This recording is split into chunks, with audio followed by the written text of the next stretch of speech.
again. Check the transponder when you get on the runway. We're not getting any transponder signal.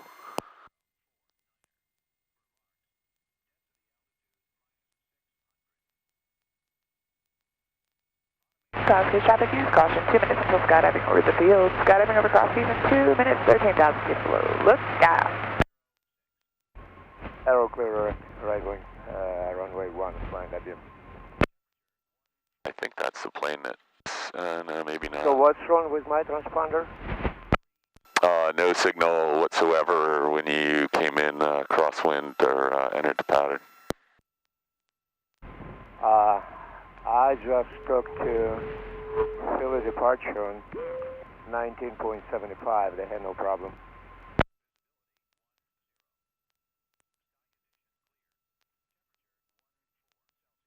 Let's check ours then. It could be on our side. Let me just check ours. No, it's definitely ours.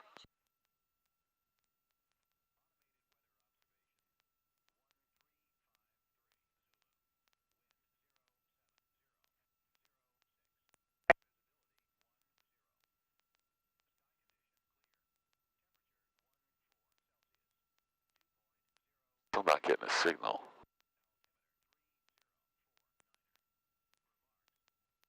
I want to let him know if he's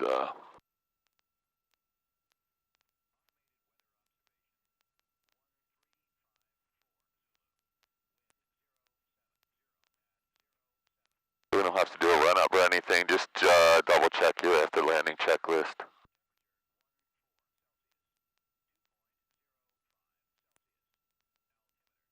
Still not getting a good signal. Looks like it's trying to reconnect.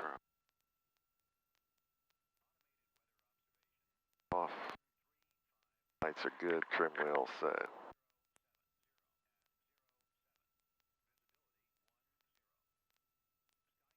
Got a hawk in the pattern. Before takeoff. I thought I had another plane earlier though. I thought I had that banner towing guy showing up. Okay, whenever you're ready. ADS-B light isn't on.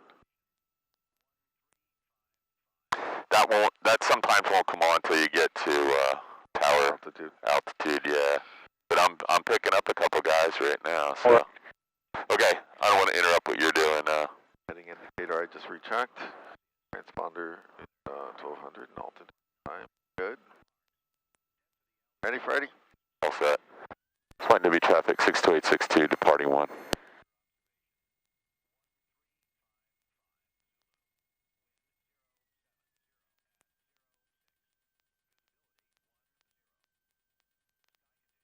One thing is departing one.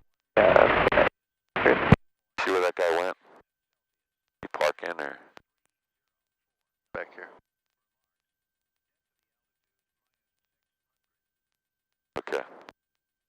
Now you got a weird crosswind tailwind. It's only local here though. I think we're gonna encounter the same wind you had before, so expect the wind coming from your right to your left at a 45-degree angle behind those trees.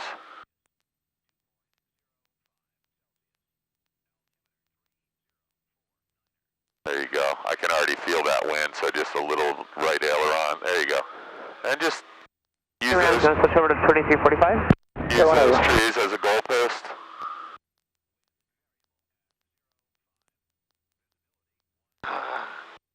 Flying W Archer, I think that might have been on our end. Hartford traffic use caution to Hartford 2 minutes prior. Jumpers over Hartford 4, canopy 2 minutes, look out.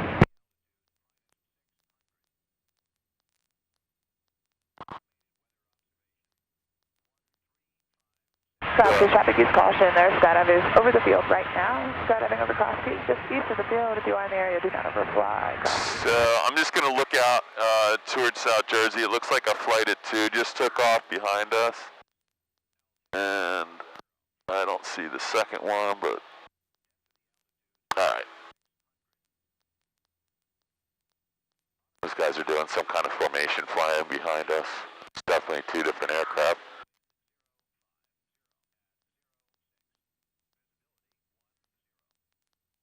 Yeah, so if we're going to practice practice a stabilized approach, we got to be lined up at the runway as soon as possible, like more than a mile to a mile and a half out would be nice. We have to be on the glide path. We have to have all the flaps in, plane adjusted, trimmed, power set, without a lot of deviations required. One of the best ways to do that is have all your flaps set before you turn base to final. Right. Especially as a student. It gives you one less thing to have to worry about and to adjust for. The reason people don't do it is because they're always saying, oh, if you lose an engine, you know, you got all that drag. Well, if you lose an engine, A, you can take the flaps out again. But you will be at the right airspeed and you'll have less adjustment to make if you don't have to put another notch in on a 1 mile final. And then as you get more proficient at this, you can land with only 2 notches of flaps if you want, if the wind conditions dictate.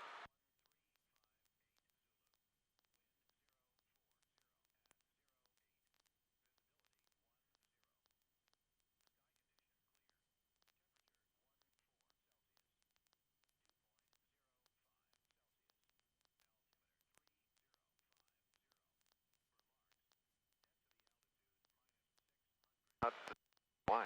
What's that? I wasn't descending fast. You were not descending. Now you got an extra thing to fix now. You could go out a little farther, that'll fix it, right? That's what I would do. Traffic Haven, my base tunnel 9 crosses.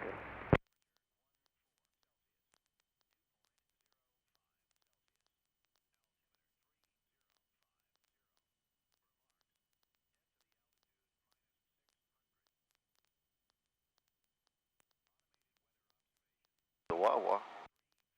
Yep.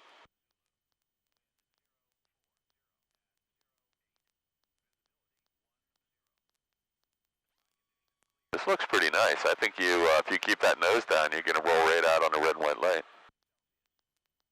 Pretty excited about this one. So that, I think this will help you getting that in now. Keep the nose pointed down, pitch down rather. And this looks good. Nice easy turn. Yeah. Keep it going though. I tried that. The wind Okay. took it right out of me. You got it. This is gonna line up real nice. And just use your throttle. So point that nose somewhere right in the middle of the window. Kind of point it down. So maybe the second or third stripe on the runway is going to be your landing point. Your aiming point rather. And we'll certainly land a little further down than that with the round out and flare, or round out and float rather.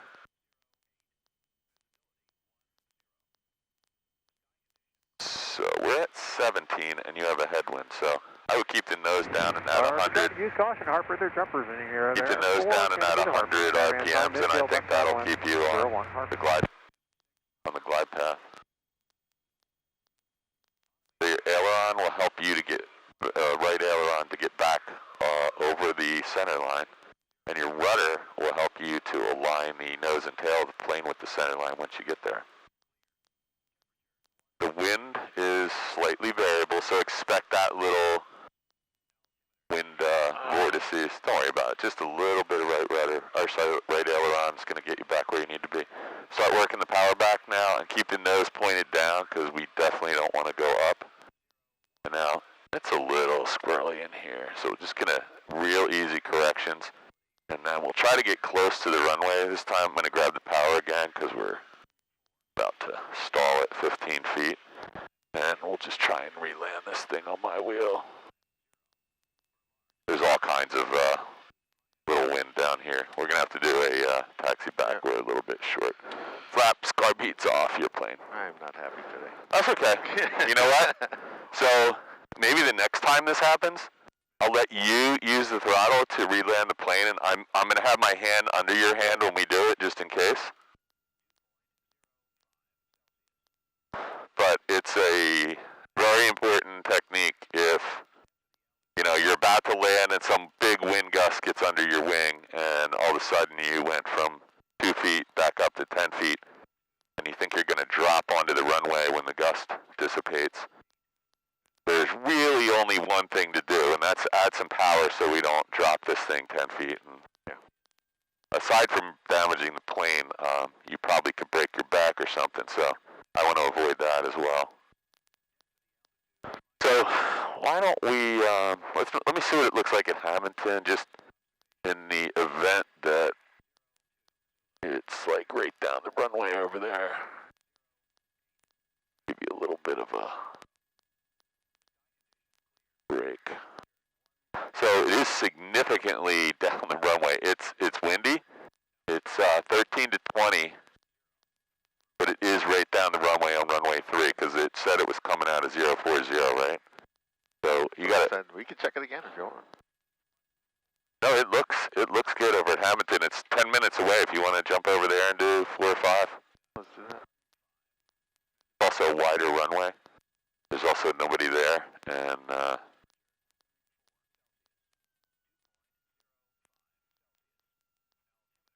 yeah, let's run over there real quick, and I don't want you to be totally frustrated. This wind gets caught up in these trees down here. Because the wind is actually coming that way, but over there the windsock's blowing into that big hole. Yeah. And I don't know why. I mean, you'd have to do like a wind tunnel analysis of this place, but you can tell as soon as you take off, the wind is clearly coming from your right. Your wing. It's crazy. And now it's showing it's blowing into this big open hole, so